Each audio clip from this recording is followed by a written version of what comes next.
Good morning, everyone, and thank you so much for joining us for the SGUnited Financial Services Jobs and Skills Fair. This two-day event is brought to you by the Institute of Banking and Finance in partnership with Skills Future Singapore in support of SGUnited Jobs and Skills and supported by the MAS, the Banking and Financial Services Unit of NTUC and WSG. My name is Florence and I'll be your host for today. We have put together an exciting program packed full of insightful industry panels, fireside chats, engaging training workshops, and featuring an excellent lineup of speakers over these 2 days. All this would not have been possible without the strong support from the 18 industry partners and 10 training providers we have on board for this Jobs and Skills Fair.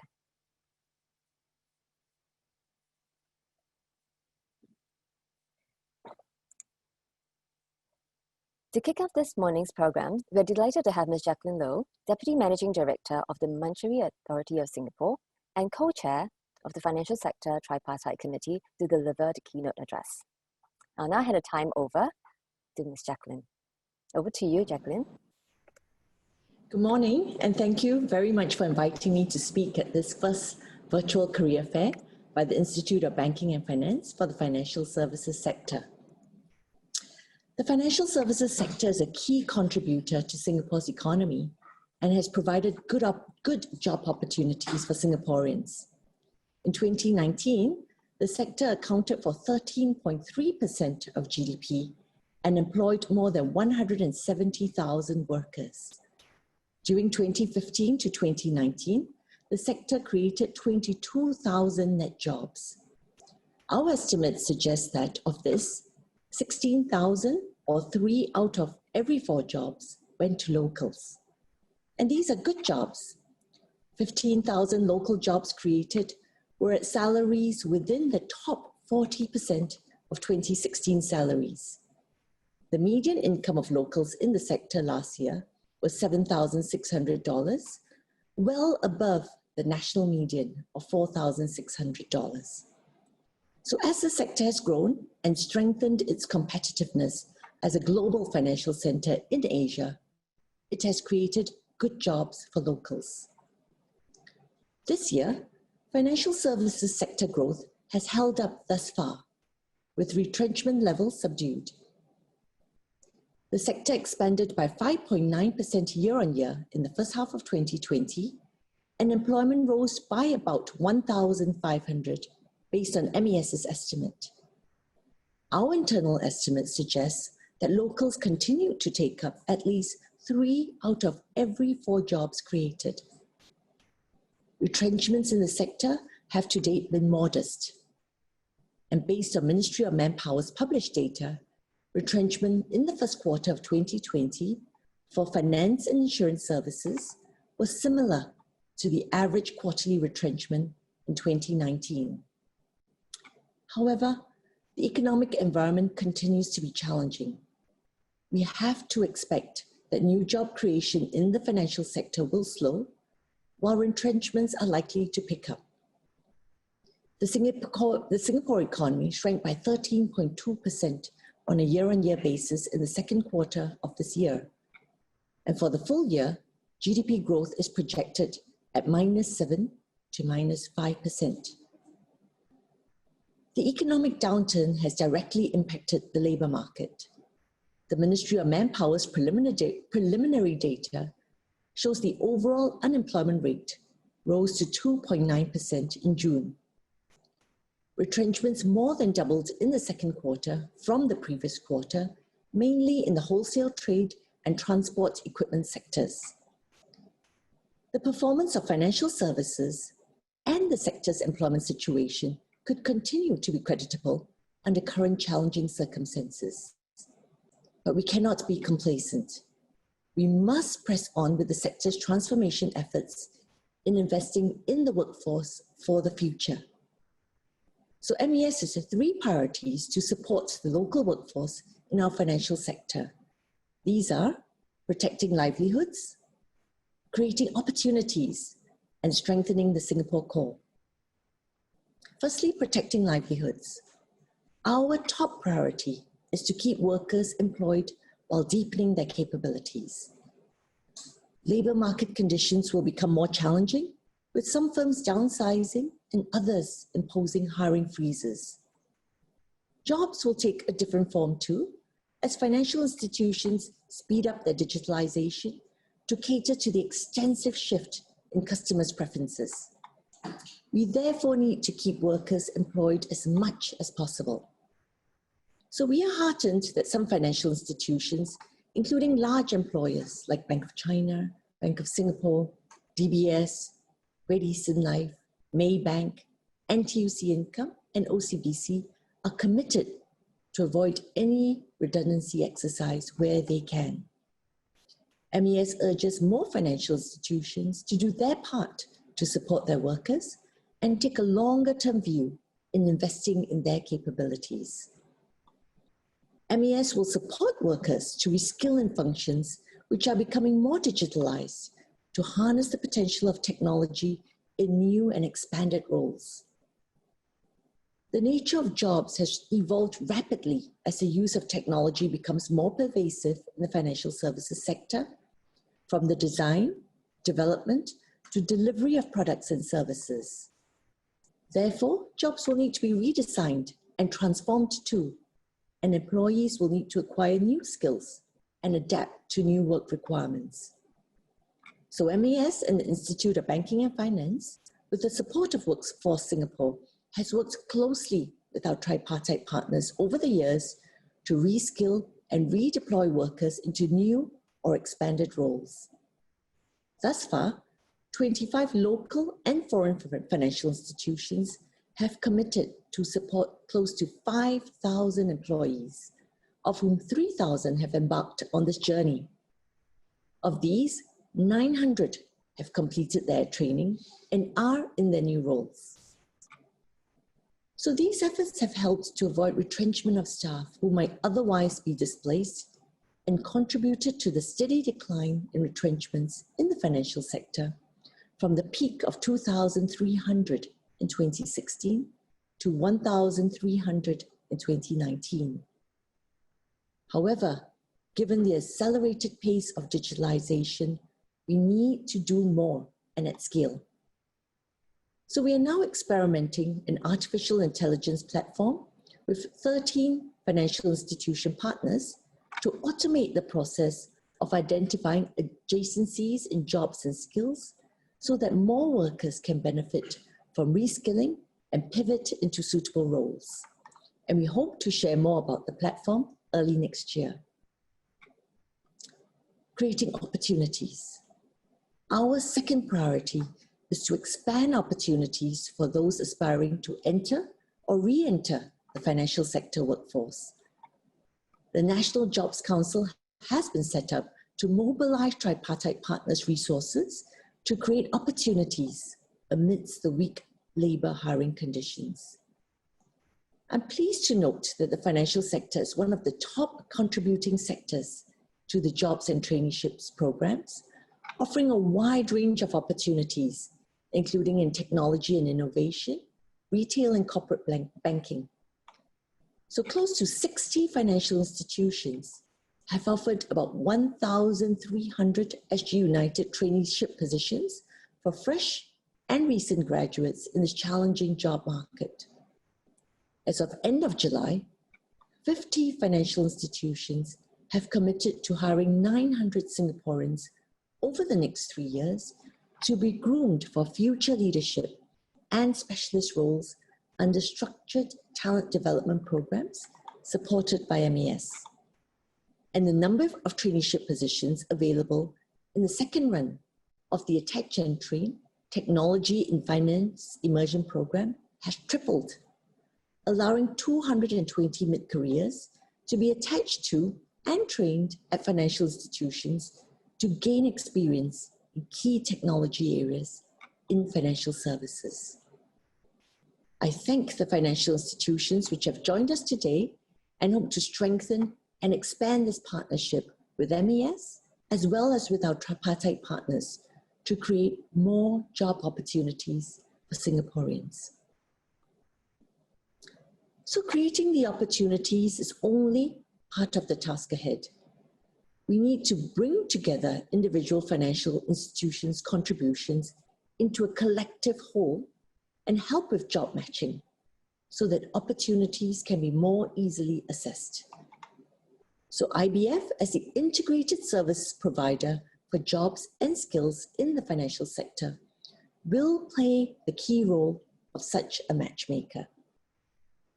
The virtual career fair today is one example, with 16 employers participating to provide a range of resources and opportunities for job seekers. And over the next 12 to 18 months, IBF will progressively hold more career fairs to help job seekers source for and navigate the landscape. Outside of career fairs, job seekers can also approach the IBF Careers Connect for career advisory and matching to suitable opportunities in financial services. Another example would be the Singapore Fintech Association Jobs Portal, which was launched on 20th of July. To date, it lists over 500 job opportunities in the fintech sector. At the same time, we need to upskill our workforce to deepen financial capabilities and acquire future-enabled skills so as to take on the opportunities created. Major financial institutions, including Standard Chartered Bank and AIA, have stepped up on training for employees to deepen expertise and acquire new skills across domains, including business planning, compliance, wealth management, and tech areas. And we should not let up on training. We may not emerge from COVID-19 soon and should take this period of slower growth to help our people and our businesses build long-term capabilities. To encourage continued and in fact intensified training, MAS in April of this year raised the level of IBF's course fee subsidies for all locals from 50 to 70% to 90%. IBF further provides a 5% course fee credit, bringing the total course fee support to 95%. In addition, we introduced the Training Allowance Grant to alleviate the burden of manpower costs on financial institutions so that they can retain and upskill their employees. IBF has been bringing on stream more online courses so that training can continue even with the safe management measures. And the number of such courses has increased from about 400 to over 600 within the span of just 2 months. And as a result of these efforts, year-on-year training participation has increased at least 75% to 11,000 in the second quarter of this year. As the IBF credit and training allowance support will expire on 31st of December 2020, we are looking into extending these measures into next year so as to provide long-term certainty and support for businesses and workers. I would like to highlight in particular the need to expand and deepen the Singapore's workforce's capabilities in technology areas.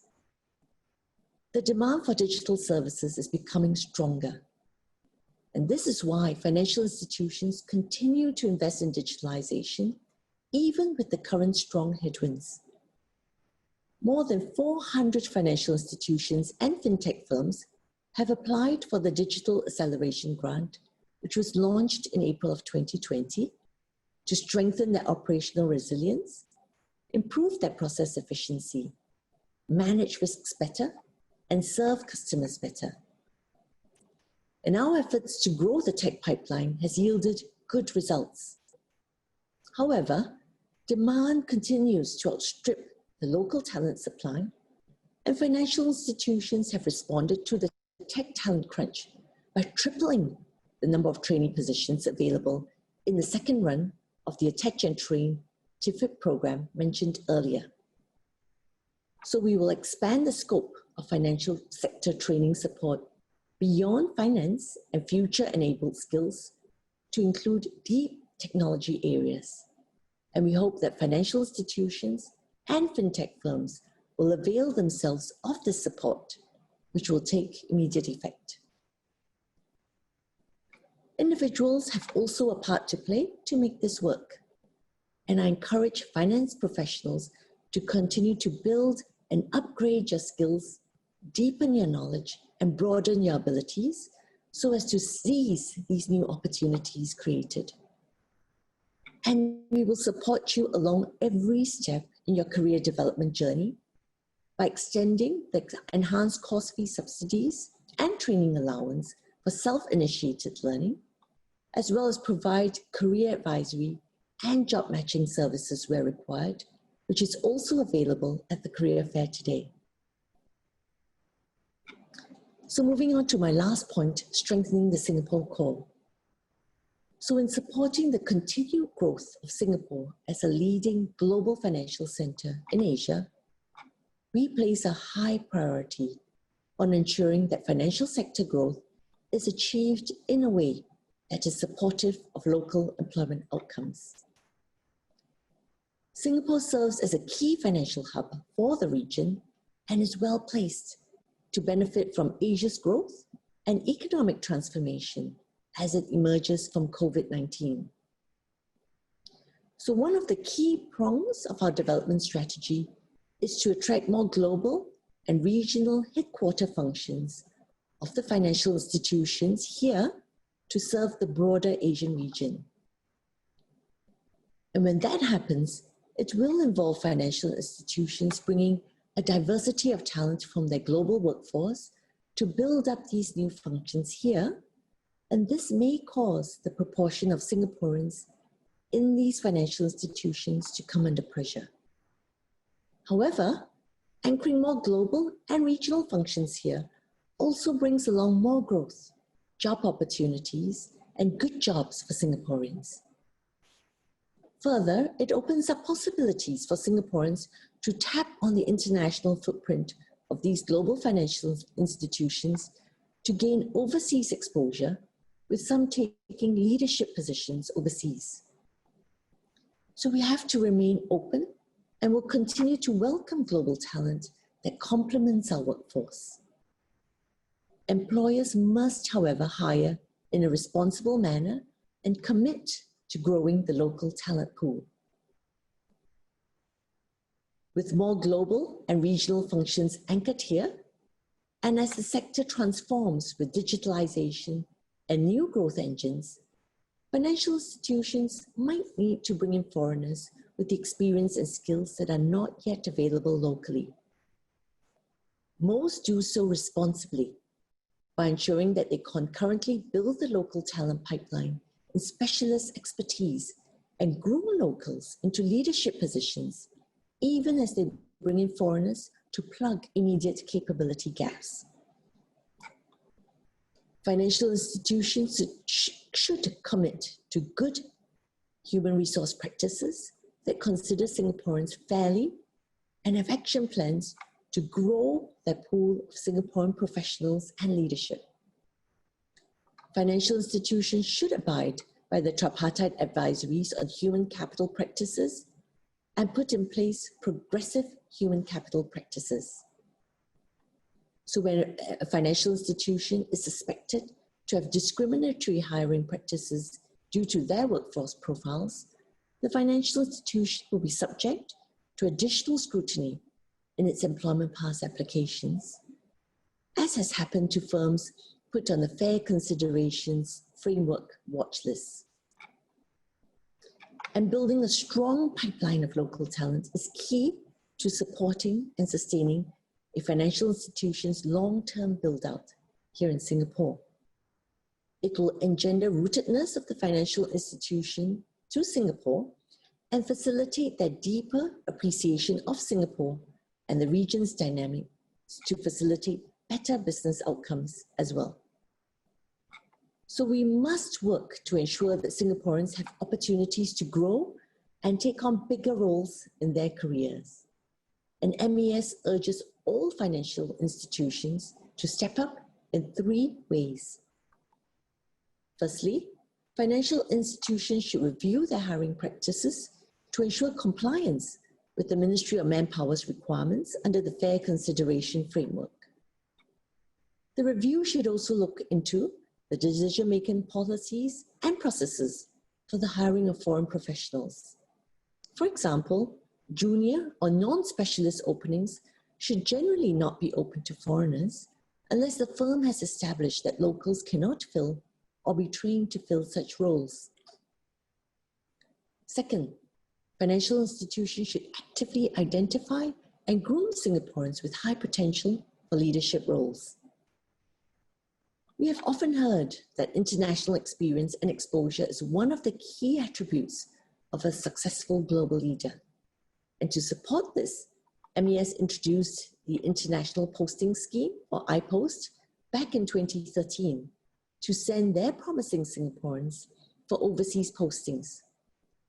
We enhanced it earlier this year to provide 90% and 70% co-funding of qualifying costs for postings to Southeast Asia and other Asia locations respectively, so as to increase our pool of local talent with Asian acumen. With the international exposure under their belts, many of these Singaporeans have also returned to Singapore to take on bigger roles in their careers. And third, all financial institutions should strengthen their HR capability. For example, by certifying their HR professionals with the Institute of Human Resource Professionals, or IHRP.